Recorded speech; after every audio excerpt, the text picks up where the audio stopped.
কবিগুরু রবীন্দ্রনাথ ঠাকুরের কবিতা। প্রশ্ন, মা গো আমায় ছুটি দিতে বল, সকাল থেকে পড়েছে যে মেলা, এখন আমি তোমার ঘরে বসে করব শুধু পড়া পড়া খেলা। তুমি বলছো দুপুর এখন সবে, না হয় জানো সত্যি হলো তাই। একদিনও কি দুপুর বেলা হলে বিকেল হলো মনে করতে নাই?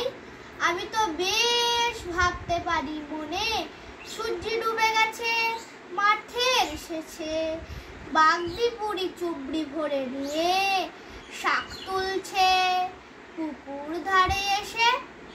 আঁধার হলো মাদার গাছের তলা, কালি হয়ে এলো দিঘির জল, হাটের থেকে সবাই এলো ফিরে, মাঠের থেকে এলো চাষির দল।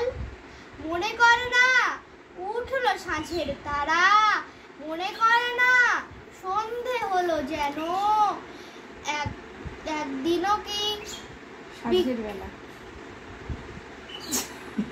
প্রথম থেকে? হ্যাঁ।